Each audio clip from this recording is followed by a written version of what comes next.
자, 그러면 같이 한번 풀이를 해보도록 합시다. 알겠죠?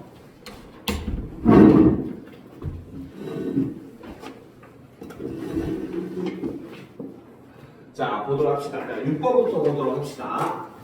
자, 윙클에 대한 설명으로 적절하지 않은 것은 이라고 되어 있어요. 자, 차고송금 관련된 지문이었죠.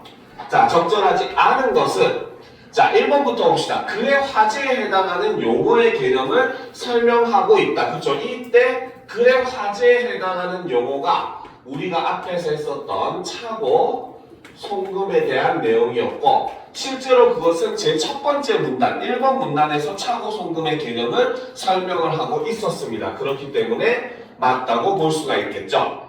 자, 2번. 글의 내용과 관련된 구체적인 법률 조항을 제시하고 있다. 바로 구체적인 법률 조항으로 제시된 게 바로 뭐였다? 민법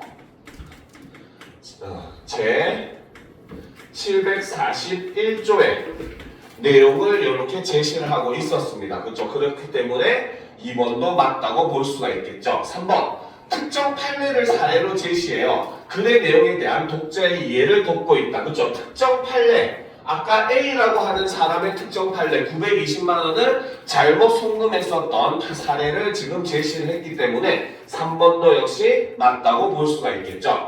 자, 4번. 글의 화제가 갖는 의미를 개인 차원과 공공 차원의 구차원으로 구분하여 제시하고 있다. 이거는 제일 마지막 문단 부분에 있었죠. 그렇죠? 개인 차원에서는 이러이러한 문제가 있고 이것이 이러한 의미를 가지고 공공적인 차원, 사회적 차원에서는 이러이러한 문제와 이러이러한 의미를 가진다라고 얘기를 했었습니다. 자, 5번. 글의 화제에 대해 여러 주체들이 갈등하는 모습. 자, 일단 여기서 우리가 여러 주체들이라고 했을 때 기본적으로 송금을 한 송금인과 그 다음 은행과 수취인을 주체들이라고 볼 수가 있겠죠. 그런데 실제로 여기서 갈등하는 존재는 누구야? 송금인과 수취인이지 은행은 여기서 아무런 권한이나 이런 것이 없다고 얘기했어요. 그냥 금융소비자 보호 차원에서 역할만 수행할 뿐이지 은행은 여기가 관련이 없다라고 얘기했기 때문에 정답은 5번이라고 볼 수 있습니다. 그리고 사실 이것을 구체적 사례를 들어 제시했다라고 하는 것도 맞다고 볼 수가 없다는 거죠. 알겠죠? 그러니까 이렇게 바로 뭐다? 이러한 일이 발생했을 때 어떤 식으로 과정을 거쳐서 우리가 해결할 수 있는가라고 하는 거를 과정의 방식으로 설명했다고 보는 거지 이것이 여러 주체들이 갈등하는 모습이다라고도 볼 수 없고 그 과정을 구체적 사례라고 볼 수도 없다는 겁니다. 알겠죠? 자, 7번. 윗글의 내용과 일치하는 것은 이라고 되어 있죠. 자, 올려놓고 보도록 합시다. 자, 은행은 차고 송금 문제를 해결하는 적극적 주체예요? 아니죠. 은행은 이 상황에서는 그저 중재자의 역할만을 한다라고 했어요. 중개자 역할만 한다고 얘기를 했었습니다. 그렇죠? 그래서 수취인에게 반환을 강제할 수 있는 법적 권한을 갖고 있지 않다라고 이야기하는 것이 맞는 선지가 되겠죠. 그렇죠? 자, 2번. 차고 송금이 발생한 후 일정 시간 내에 신고하면 특별한 절차 없이 은행으로부터 해당 금액을 보상받을 수 있다? 그것이 아니죠. 기간 내에 신고를 하면 바로 뭐다? 은행은 뭡니까? 수취인에게 그 사실을 고지하고 그 다음에 수취인에게 반환 의사를 묻는 그런 과정이 이루어지죠. 그렇기 때문에 2번도 틀렸다고 볼 수가 있습니다. 자, 3번. 차고 송금이 발생했을 때 차고 송금인이 민사소송을 진행하기 위해서는 차고 송금 금액이 최소 5만원 이상이어야 한다. 이것은 어디가 틀렸다? 민사소송이 아니라 무엇을? 바로 차고 송금 반환 지원 제도를 이용하기 위해서는 차고 송금 금액이 최소 5만원 이상에서 최대 1억 원 이하여야 가능하다라고 얘기했습니다. 그쵸? 자, 4번. 차고 송금인이 차고 송금 반환 지원 제도를 이용하려면 예금보험공사가 발행하는 부당이득 반환 채권을 매입해야 한다. 바뀌었죠? 그쵸? 바로 이용하려면 예금보험공사가 그쵸? 바로 뭐다? 부당이익 반환 채권을 누구에게? 송금인에게 은행에게서 매입을 해야 한다. 이렇게 해야 맞는 선지가 되겠죠. 알겠습니까? 자, 5번. 차고 송금한 송금인의 신청이 있을 경우 예금보험공사는 수취인에게 자진으로 돌려줄 것을 안내하고 이에 불응 시 법원에 차고 송금에 대한 지급 명령을 신청할 수 있다. 5번이 정답이 될 수 있다라고 봅니다. 그렇죠? 자, 그 다음 8번 문제를 보도록 합시다. 자, 윗글에 제시된 수취인에 대한 이해로 적절하지 않은 것을 고르래요. 그렇죠? 자, 1번부터 봅시다. 수취인이 법률상 원인 없이 타인의 재산을 임의로 사용하면 민법 제741조에 의해 벌금형의 처벌을 받게 된다. 법률상의 원인 없이 타인의 재산을 임의로 사용하게 되면은 어떤 처벌? 바로 형사법에 의해서, 그렇죠? 법에 의해 횡령죄가 성립을 하게 된다. 이렇게 해야 만든 선지가 됩니다. 알겠습니까?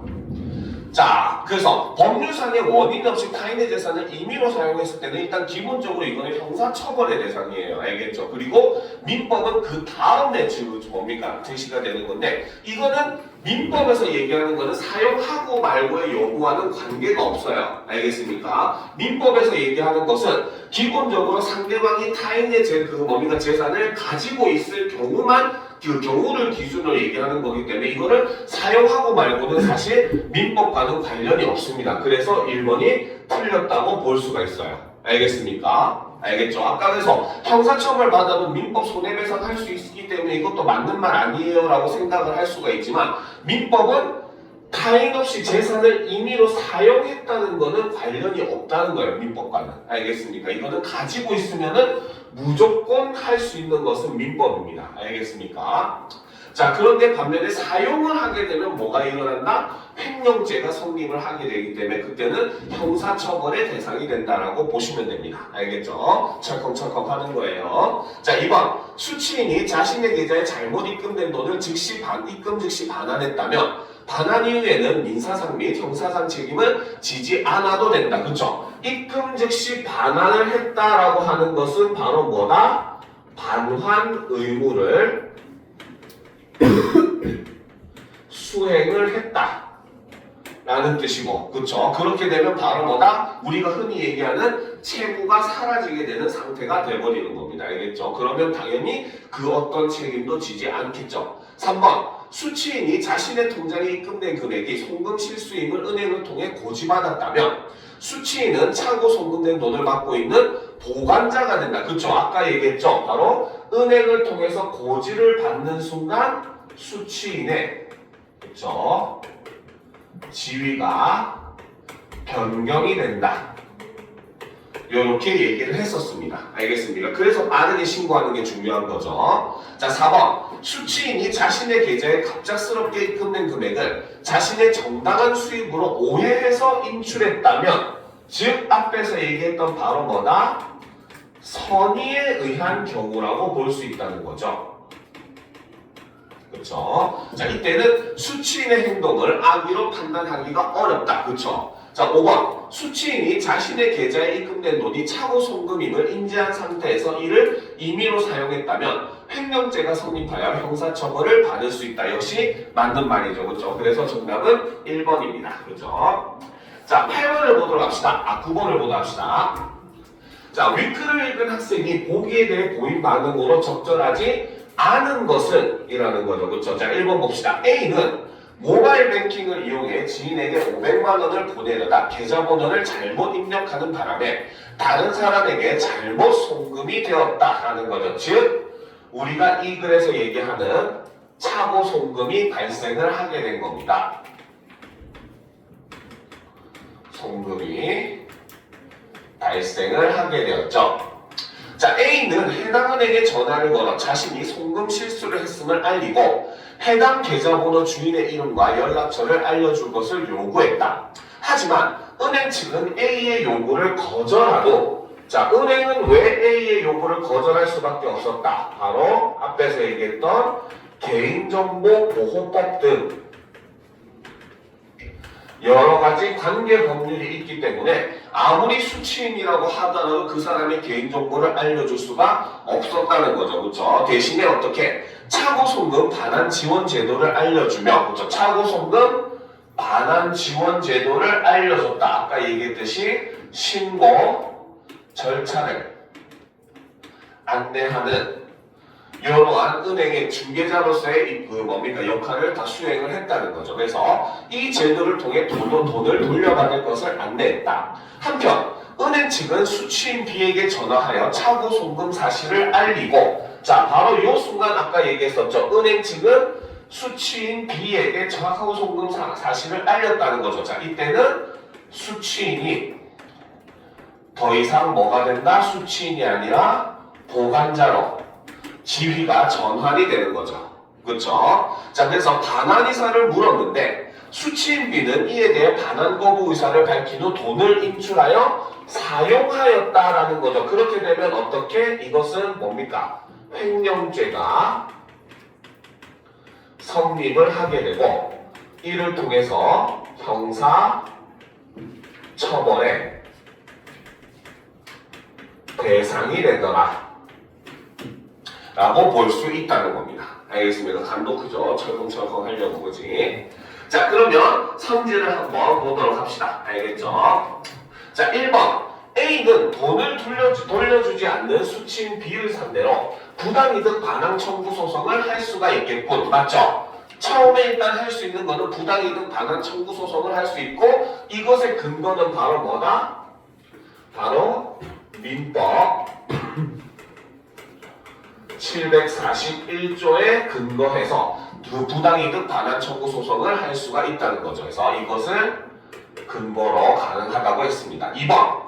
은행 측이 A에게 수취인에 대한 정보를 알려줬다면 이는 개인정보보호법 위반 사례가 되겠군. 그렇죠? 개인정보보호법 때문에 알려줄 수 없다고 얘기했었죠. 자, 3번. 은행 측이 수취인 B에게 전화하여 차고 송금 사실을 알린 것은 금융소비자 보호 차원에서 한 일이고, 그렇죠? 금융소비자 보호 차원에서 할 수 있는 일이 바로 뭐였다? 첫 번째는 그렇죠? 수취인에게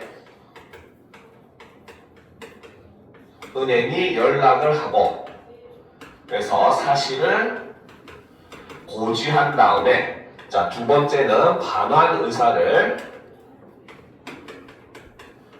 확인해주는 역할을 하고, 그리고 세 번째는 신고 절차를 안내하는 것이 바로 금융소비자 차원에서 하는 일이라고 얘기했기 때문에 차고 송금 사실을 알린 거, 요 부분에 해당하죠. 맞다고 볼 수 있습니다. 알겠습니까? 자, A가 송금일로부터 1년 이내에 차고 송금 반환 지원 제도에 신청을 한다면 회수 비용 없이 500만 원을 모두 돌려받을 수 있겠군. 이게 틀렸죠. 그렇죠? 이것은 바로 뭐다? 한다면 정확하게는 바로 뭐다?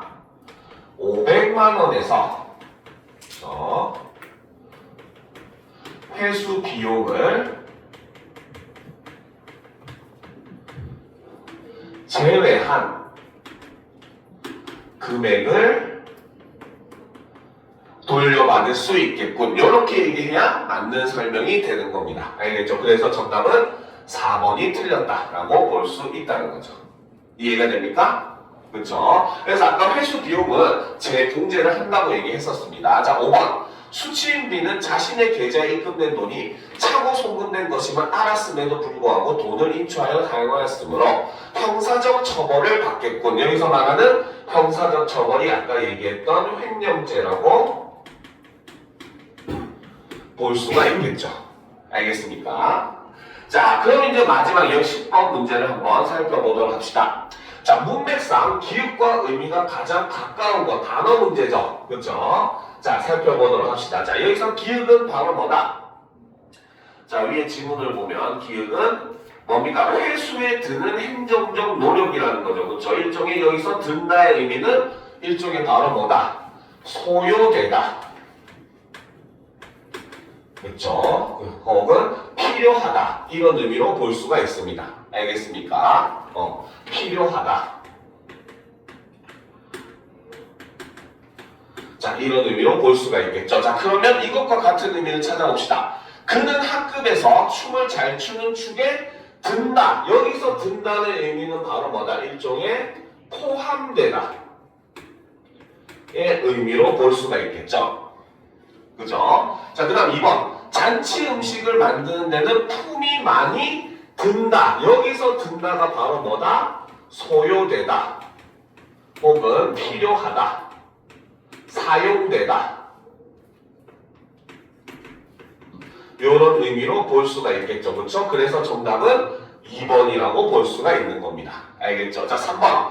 이번 가을은 내장산에 단풍이 제대로 들었다. 여기서 들었다는 바로 뭐다? 일종의 물들다. 그쵸? 이런 의미로 볼 수가 있겠죠. 자, 그는 보람찬 고등학교 생활을 위해 독서 동아리에 들었다. 자, 여기서는 바로 뭐다? 일종의 입회하다 의 의미로 볼 수가 있겠죠. 안으로 그 일종의 그 들어가는 인의 의미가 볼 수 있겠죠. 기상청은 올해 우리나라에 큰 가뭄이 뭐다? 들 것이다. 이거는 일어나다. 발생하다의 의미로 볼 수가 있습니다. 그렇기 때문에 정답은 바로 몇 번이다? 2번이다 라고 볼 수 있다는 거죠. 알겠습니까? 자, 그럼 드디어 오늘의 마지막 지문, 과학 지문으로 넘어갑시다. 인베딩과 유사도 표현. 그죠? 자, 저번에도 얘기했지만 선생님은 이 수능 특강한 독서 지문 진짜 싫어합니다. 알겠습니까? 왜? 이 지문이 그러한 점을 너무나 명확하게 보여줘요. 알겠습니까? 실제로 한번 읽어본 학생도 있을 것 같은데 이거 한번 읽어보면은 글의 이해가 쉽지 않아요. 왜 쉽지 않으냐? 설명이 불완전합니다. 알겠습니까? 그런데 물론 모의고사에도 실제로 아주 가끔 가다가 이런 유형의 지문이 나오기도 해요. 알겠죠? 그렇기 때문에 그런 걸 연습하기에는 나쁘진 않은 지문이긴 합니다. 알겠습니까? 자, 실제로 우리가 독서 지문을 보다 보면은 어떤 개념에 대한 것들 혹은 특히 과학 지문에서 계산에 관련된 내용이 등장을 하는데 그 계산 방식에 대해서 정확하게 제시가 되지 않는 글들이 간혹가다 등장을 합니다. 알겠습니까? 그러면 학생들은 생각을 해요. 나는 이 지문을 읽어도 이게 계산이 안 되는데 그럼 나는 이 지문을 이해하지 못한 건가? 이렇게 생각을 합니다. 알겠죠? 근데 그거는 잘못된 생각이에요. 왜? 글 자체가 불완전하기 때문에 여러분들이 이해를 못하는 거지 이거는 여러분들의 잘못이 아닙니다. 알겠습니까? 그러면 그 문제는 어떻게 풀어야 되느냐? 당연히 그 문제에서는 계산하는 문제 나오지 않습니다.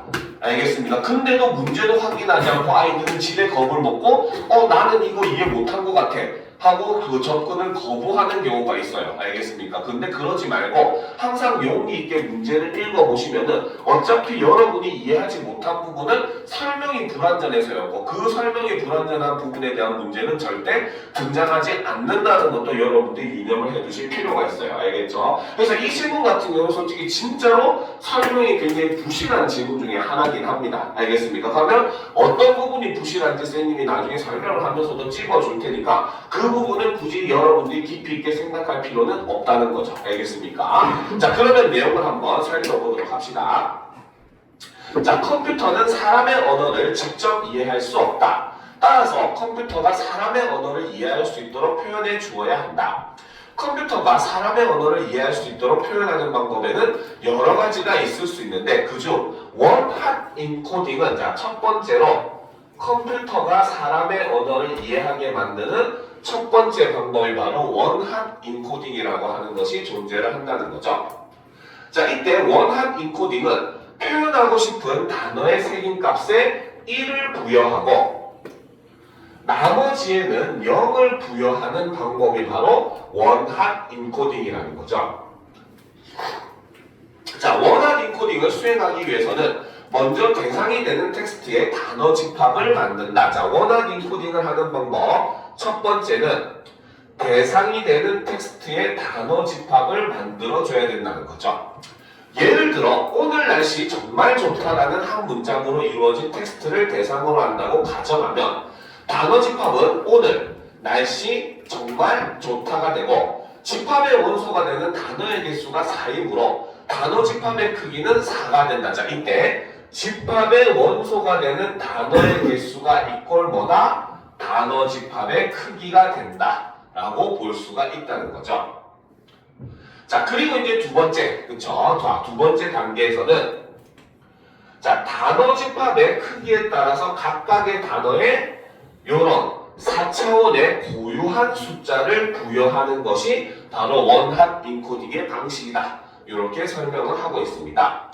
원핫 인코딩은 직관적이고 단순하지만 단어들이 개별적, 독립적으로 표현되기 때문에 단어들 간의 유사성이나 관계성을 표현하기 어렵다라는 거죠. 자, 그러면 처음에 자, 컴퓨터가 사람의 언어를 이해하게 만드는 방법으로 제시된 게 바로 원핫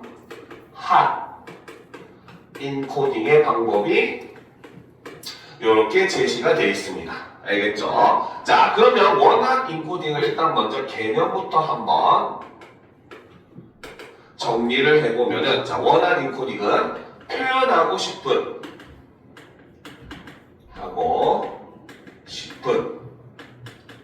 단어의 새긴 값에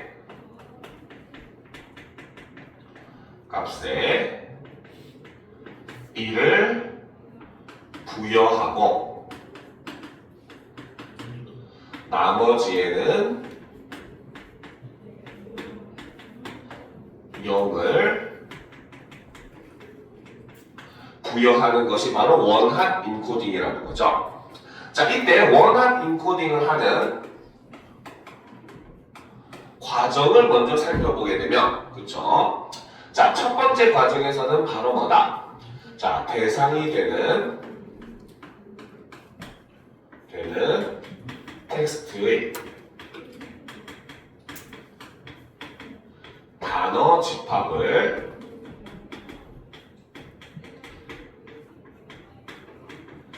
생성을 한다는 거죠. 자, 이거는 이제 예를 들어서 여기서 똑같이 예를 들어서 설명을 해보도록 합시다. 자, 예를 들어서 문장이 자, 여기서 있었던 오늘 날씨 정말 좋다. 날씨가 흐려 죽겠는데, 그죠? 자, 이런 문장이 있다고 봤을 때, 그죠? 이것을 어떻게 단어 집합으로 생성을 합니다. 집합으로 나누죠. 어떤 식으로? 오늘 날씨 정말 좋다. 이렇게 4개의 단어 집합으로 이야기를 만들 수가 있다는 겁니다. 알겠죠? 자, 이때 여기서 이 단어 집합의 자, 이 단어 집합의 원소 개수가 이꼴 단어 집합의 크기가 되는 것이고, 이것은 이 예에서는 4가 된다는 거죠. 알겠습니까? 자, 그리고 이제 이것의 어떻게 두 번째, 그렇죠? 여기까지 썼죠? 쓰고 있으면 좀 시간 줄 테니까 쓰고 좀 지우고 나서 위에다 정리할게요. 보기 좋게. 자, 여기까지 썼습니까? 왜 이렇게 다들 힘들어하는 표정들인지. 자, 여기까지 다 썼어요? 자, 그러면 좀 지우고 이어서 가도록 합시다. 위에다 써야 잘 보일 테니까. 자, 그래서 아까 우리 단어 집합이 오늘 날씨 정말 좋다. 이렇게 하고 이제 단어 집합이 4개라고 정리했었죠. 그쵸? 자, 그러고 나서 이제 밑으로 화살표하고, 자, 두 번째 단계. 그쵸? 자, 바로 단어 집합의 크기에 따라 4차원의 고유한 숫자를 부여하는 것이 바로 원핫 인코딩이라고 했었죠. 그래서 여기서 보면 오늘 날씨 정말 좋다. 이렇게 얘기했을 때 오늘의 바로 뭐다? 1, 0, 0, 0. 그쵸? 날씨에 0, 1, 0, 0. 정말에 0, 0, 1, 0. 조타에 0, 0, 0, 1.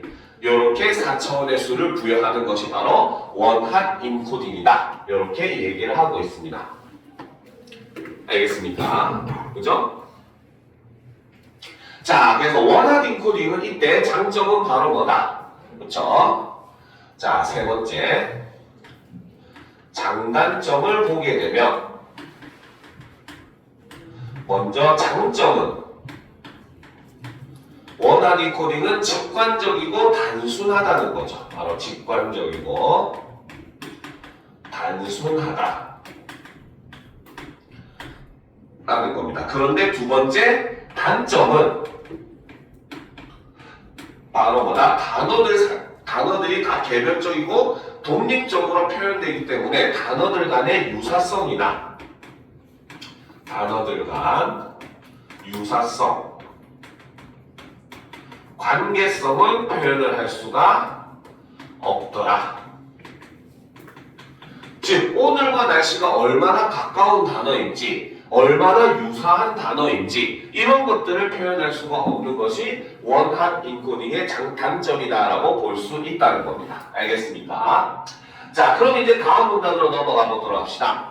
자, 이러한 단점을 개선하려는 시도가 인베딩을 통해 이루어질 수가 있다. 자, 이때 인베딩이라고 하는 것은 바로 뭐다? 단어를 XY의 2차원 좌표와 같이 원핫 인코딩에 비해 상대적으로 낮은 차원으로 표현할 수 있는 방법이라는 거. 왜? 아까 원핫 인코딩은 몇 차원? 4차원으로 표현했어요. 그렇죠? 생각이 이상한 사람이 4차원 아닙니다. 알겠습니까? 4차원으로 표현했는데 인베딩은 XY 좌표의 2차원으로 표현한다. 4차원이 뭡니까? 4차원이 뭐예요?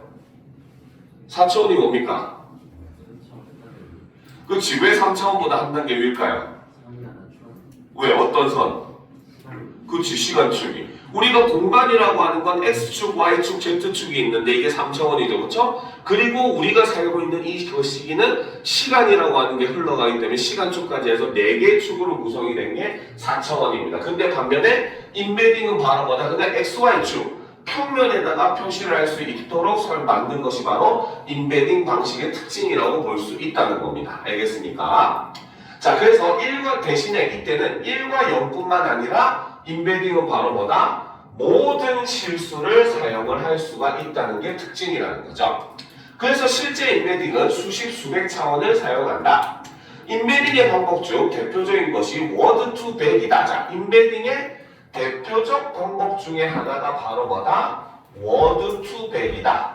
결과적으로 그러면 우리는 이 글에서는 바로 뭐다? 인베딩이 이퀄 워드 투 백이라고 보셔도 무방합니다. 알겠습니까? 대표적인 방법으로서 설명을 하고 있는 것이기 때문이죠. 알겠습니까? 자, 워드 투 백은 근데 특징은 바로 뭐다? 원핫 인코딩으로 부여받은 숫자를 활용한다는 게 워드 투 백의 특징이 된다는 거죠. 예를 들어 1000, 0100과 같이 원핫 인코딩으로 고유한 숫자들이 부여된 단어 집합이 있다면 이들을 적절히 계산하여, 자, 이게 문제죠. 이 질문의 핵심적인 문제 1차적으로 이게 문제입니다. 바로 뭐다? 어떻게 계산하는 하는 건지를 알려주지 않았습니다. 그 말은 거꾸로 얘기하면 이 방법은 사실 너무나 복잡할 수 있기 때문에 여러분들에게 알려줄 필요가 없고, 그 말은 이 계산과 관련된 문제는 여러분에게 제시되지 않을 것이다 라는 거죠. 알겠습니까? 자, 그래서 적절히 계산하여 0.1, 0.2 혹은 5, 2와 같이 2차원의 고유한 숫자를 부여하는 것이다. 이 과정을 학습이라고 한다라는 거죠. 자, 그러면 여기까지 정리를 했죠. 자, 그러면 이제 여러분들은 자, 이 단점 밑으로 화살표하고 단점을 개선하는 방법으로서 제시된 것이 바로 인베딩의 방법이 제시가 되었다는 거죠. 자, 이때 인베딩이라고 하는 것은 바로 뭐다? 단어를, 그쵸? x, y의 그렇죠? 2차원 좌표와 같이 그렇죠? 원, 핫, 인코딩 얘는 4차원이었죠. 코딩에 비해 낮은 차원으로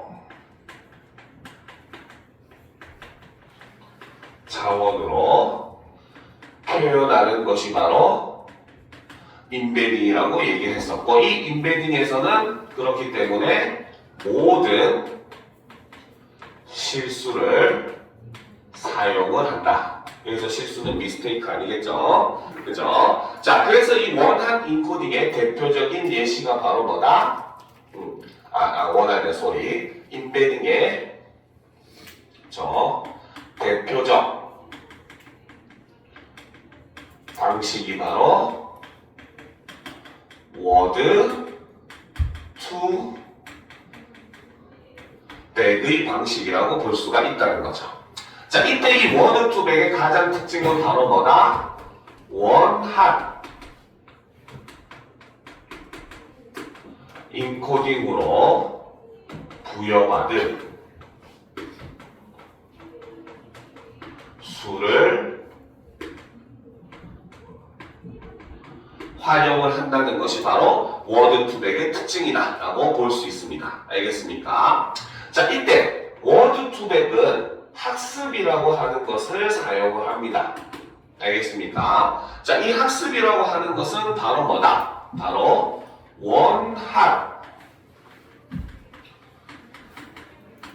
인코딩으로 부여받은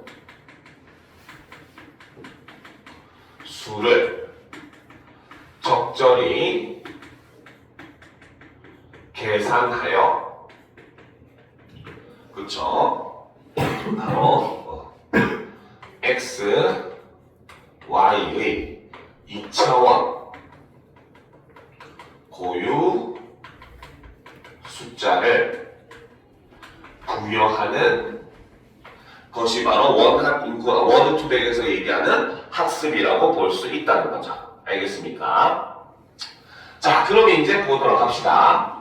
자, 그림이 있다고 당황할 필요가 없어요. 알겠죠? 자, 보도록 합시다. 자, 워드 투 백에서 단어를 학습하는 방법 중 하나는 전후 문맥을 고려하여 단어를 맞추는 것이다. 자, 학습하는 방법 중에 첫 번째 방법은 바로 무엇이다? 전후 문맥을 고려하여 단어를 맞추는 방법이라는 거죠. 자, 예를 들어 앞뒤에 단어를 제시하면 그 사이에 들어갈 적절한 하나의 단어를 출력하도록 학습하는 것이다. 오늘과 정말이 주어졌을 때 그 사이에 들어갈 날씨를 출력하는 경우를 살펴보자. 그림과 같이 오늘에 해당하는 1000과 그 다음 정말에 해당하는 0010 자, 10의 각 성분을 적절히 계산하여 이를 통해서 바로 뭐다? H1, H2를 만든다는 거죠. 이때도 역시 마찬가지 적절히 계산하여 라는 표현을 계속 쓰고 있어요. 알겠습니까? 계산할 필요 없다는 뜻입니다.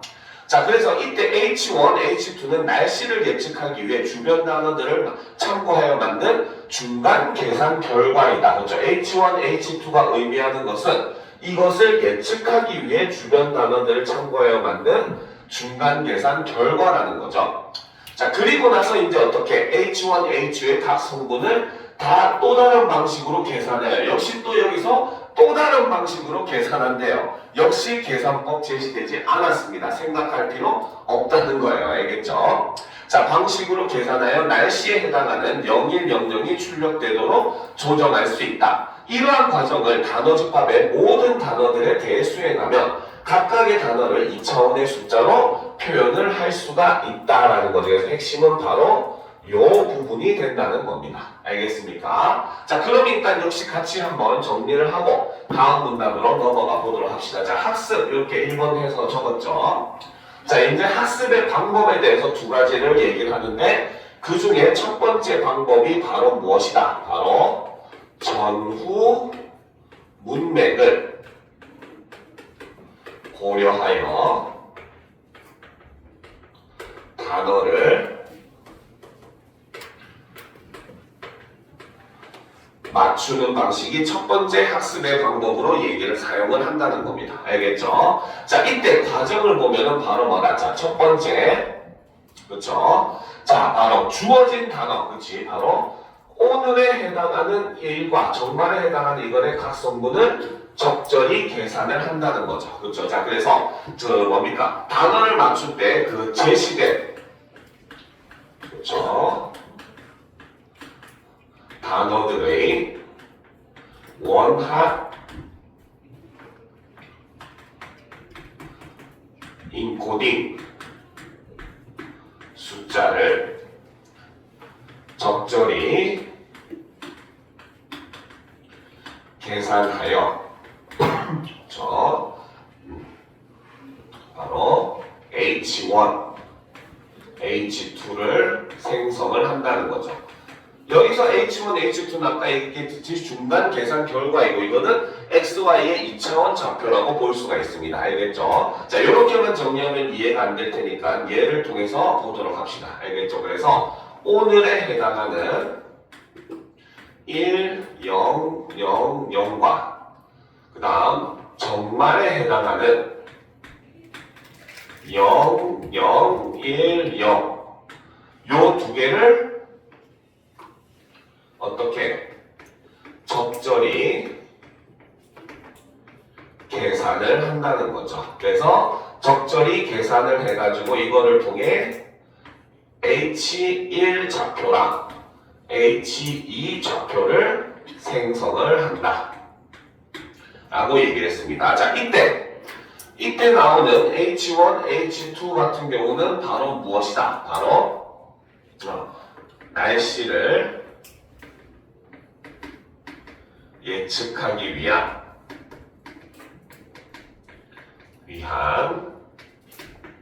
중간 계산 결과라고 볼 수가 있다는 거죠. 알겠습니까? 됐습니까? 여기까지 다 적었어요? 다 적었어? 다 적었습니까? 그렇죠? 자, 그래서 이제 이 중간 계산 결과를 한 다음에 그 다음에 이제 두 번째 다시 또 니은 단계 밑으로 화살표하고 두 번째 단계에서는 바로 무엇이다? 바로 그렇죠? 자, 그래서 이때 나온 H1 다음 H2를 다시 적절히 계산하여 그렇죠? 필요한 낱말이 출력되도록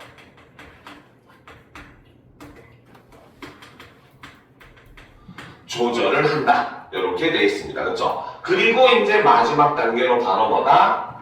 세 번째. 이 과정을 모든 단어에 수행을 함으로써 이를 통해서 바로 뭐다? 각각의 단어를 2차원 숫자로 표현을 하도록 만든다는 거죠. 알겠습니까? 자, 그 다음 이제 두 번째 방법에 대해서 한번 살펴보도록 합시다. 자, 단어를 학습하는 또 다른 과정은 하나의 단어가 주어지면 앞이나 뒤에 이어질 단어를 맞추는 방법이다. 자, 두 번째 방법은 바로 뭐다? 하나의 단어가 주어지면 앞이나 뒤에 이어질 단어를 맞추는 방법이라는 거죠. 즉 어떤 단어가 제시되면 이웃한 단어를 출력하도록 학습하는 것이다. 자, 이거는 다른 말로 하면은 이런 의미로 볼 수 있다라는 것이죠. 자, 이때 앞이나 뒤에 이어질 단어의 범위를 임의로 정할 수가 있는데 만약 날씨에 이웃한 단어의 범위를 1로 정한다면 오늘과 정말이 되고 2로 정한다면 오늘 정말 좋다가 된다라는 거죠. 예를 들어 날씨에 이웃한 단어 범위를 1로 정하고 날씨에 해당하는 0100이 제시되면은 0100의 각 성분을 적절히 계산하여 이 말 참 좋아하죠. 이 글에서는 그치? 그래서 역시 H1, H2를 만들고 H1, H2의 각 성분을 또 다른 방식으로 계산하여 오늘과 정말이 나올 확률이 높아지도록 학습을 한다라는 거죠. 자, 그러면 두 번째 방법에 대해서도 한번 정리를 해보도록 합시다. 자, 학습을 하는 두 번째 방법은 바로 무엇이다? 바로 하나의 단어가 주어지면 저 앞이나 뒤에 이어질 단어를 맞추는 방법 혹은 출력되도록 하는 방법이라는 거죠. 자, 이거는 다른 말로 하면 바로 뭐다? 어떤 단어가 제시가 되면 이웃한 단어를 출력하도록 하는 것이 바로 이 방법이 된다는 겁니다. 알겠습니까? 자, 이때 중요한 것이 바로 뭐다? 단어의 범위를 지정하는 것이 가능하다는 거죠. 자, 그래서 예를 들면 그렇죠? 자, 오늘 날씨 정말 좋다. 아까 얘기했던 요 단어 집합이 있을 때, 자, 각각의 단어는 뭡니까? 인접한 단어끼리의 거리가 1이 되는 겁니다. 알겠습니까? 그리고 1은 어떻게? 오늘은 어디까지? 정말까지가 2가 돼요. 그러면 오늘을 기준으로 단어의 범위를 2로 설정을 하면 나올 수 있는 단어는 날씨와 정말 이 안에 포함되는 건 다 제시가 될 수가 있다는 겁니다. 알겠습니까? 자, 그리고 날씨와 좋다 사이 관계도 역시 단어의 범위를 2로 지정을 할 수가 있겠죠. 그렇죠? 그리고 3으로 지정하면 사실상 모든 단어가 포함되는 이런 구조가 이 예문에서는 가능한 겁니다. 알겠습니까? 그래서 1 같은 경우는 바로 인접한 거, 2 같은 경우에는 한 달이 건너서 인접한 것까지이기 때문에 바로 인접한 것도 포함한다라고 볼 수가 있는 겁니다. 알겠습니까? 자, 그래서 이렇게 이제 그 범위를 지정을 해서 할 수가 있더라는 거죠. 그쵸? 자, 이때도 역시 마찬가지 첫 번째 단계에서는, 그쵸? 자, 해당 단어의, 그쵸? 자, 원핫 인코딩 수의 각 성분을 적절히 계산을 해서 이를 통해 어떻게 역시 2차원 좌표인 H1과 H2 좌표를 생성을 한다는 거죠. 자, 그리고 이제 두 번째 단계에서는 바로 뭐다? 이때 또다시 뭡니까? H1과 H2 각 성분을 적절히 계산해서, 그쵸? 인접한 단어가 출력될 확률을 높이는 방법으로서 이 학습 방법을 사용할 수가 있다는 겁니다. 알겠습니까? 근데 어쨌든 여기서 이 질문의 가장 큰 핵심 난관은 여러분들이 이해하는 데 난관은 계산하는 방식은 여전히 제시되지 않고 있다는 거예요. 알겠죠? 그러니까 너무 거기에 연연하지 마세요. 학생들 중에 이런 애들이 있어요. 그렇죠? 영어 질문 해석하는데 내가 모르는 단어 한 개가 나왔네? 나는 이 질문을 해석하지 못할 거야. 이렇게 하는 애들 생각보다 많습니다. 알겠죠? 절대 여러분들 단어 하나 모른다고 해석 안 되는 거 아니듯이 이 지문도 역시 마찬가지 제시되지 않은 거 모른다고 해서 여러분들이 문제를 못 푸는 거 아닙니다. 알겠습니까? 항상 자신감을 가지도록 하세요. 자, 마지막 문단 봅시다. 이렇게 표현된 단어들은 2차원의 좌표 평면 위에 점으로 그려질 수가 있는데 유사한 문장에서 자주 등장하는 단어들은 좌표 평면 위에서 가깝게 나타날 것이다. 즉 각각의 단어에 해당하는 점들이 가까우면 가까울수록 유사한 의미나 관계가 깊은 것으로 이해할 수 있다. 즉 바로 뭐다? 각 단어에 해당하는 점들의 거리는 무엇을 나타낸다? 유사도나 관계성으로 나타낼 수가 있다는 거죠. 알겠습니까? 점들 간의 거리 역시 숫자로 표현될 수 있는데 유클리드 거리는 피타고라스의 정리를 이용해 두 점 차이를 잇는 직선의 길이를 구한 값이다. 코사인 유사도는 두 점을 각각 원점과 연결하는 두 선분이 이루는 각이 0이면 플러스 1, 90도로 직각을 이루면 0, 180도로 반대 방향이면 마이너스 1의 값을 나타낸다라는 거죠. 자, 그래서 두 번째 마지막으로 제시된 것이 바로 뭐다? 그렇죠? 두 번째 단계에서 제시한 것이 바로 뭐다? 좌표 평면으로 표현을 한다는 거죠. 알겠습니까? 자, 그래서 이제 이때 그 뭡니까? 앞에서 표시한 H1, H2와 같은, 그쵸? 바로 2차원의 좌표 평면에, 그쵸? 각 단어를 점으로 표시를 한다는 거죠. 그쵸? 자, 이때 바로 뭐다? 자, 각 단어에 해당하는 점들 사이의 거리는 무엇을 나타낸다? 바로 각 단어 사이의 유사도나, 그렇죠? 관계성을 나타낸다라고 볼 수 있어요. 그래서 거리가 가까울수록 바로 뭐다? 유사도나 관계성이 높다는 겁니다. 알겠습니까? 자, 이랬을 때, 그쵸? 자, 이것을 이제 유클리드 거리를 피타고라스의 정리를 이용해가지고 구한다는 거죠. 그쵸? 자, 이때, 그쵸? 자, 원점과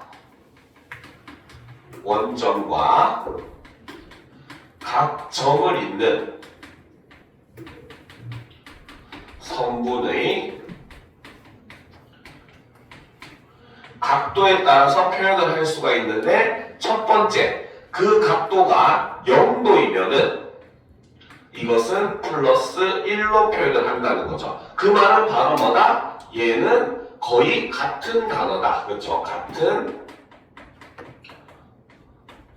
단어이다라고 볼 수가 있다는 겁니다. 일종의 우리가 지금 현대로 얘기하는 동의어라고 볼 수가 있다는 거죠. 알겠죠? 자, 그리고 반대로 두 번째, 이루는 각도가 90도일 경우에는 0으로 표현을 한다는 거죠. 그래서 좌표 평면 위에 점이 A라는 점과 B라는 점이 같은 데에 찍혀야 이 각도가 0이 될 거 아니에요. 그렇죠? 이랬을 때 사실상 같은 지점에 점이 찍혀있기 때문에 이 경우는 플러스 1로 표현을 한다는 거죠. 반면에 이렇게 직각을 이루는 이런 상태가 되면은 이것을 유클리드 거리를 통해서 0으로 표시를 하고, 마지막 세 번째 180도, 이거는 정반대쪽에 위치를 한다는 거죠. 반이의 개념이라고 볼 수 있겠죠. 그렇죠? 그래서 180도일 경우에는 마이너스 1로 표현을 한다. 이렇게 해놨습니다. 알겠습니까? 자, 그래서 여기까지가 바로 이제 인베딩과 유사도 표현에 관련된 내용이었는데, 사실 이것만 가지고 여러분들이 이해하기 너무 힘들어요. 왜?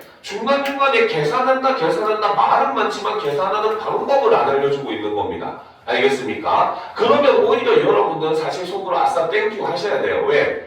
계산할 필요가 없다는 뜻이 되거든요. 알겠습니까? 그러면 여기서 우리가 유념할 건 뭐냐? H1, H2 좌표가 어떻게 제시가 되는지, 그걸로 좌표 평면의 표시를 어떻게 하는지, 그리고 그 점과 이 점이 어떤 각도를 이루는지 요거 정도만 생각을 하면은 모든 문제가 해결이 아무리 어렵게 오더라도 해결이 가능하다라는 정도로 여러분들이 이해를 하면은 훨씬 도움이 될 겁니다. 그러니까 여기서 우리가 유념할 거는 첫째, 제시되지 않은 정보에 그 뭡니까 연연하지 말 것.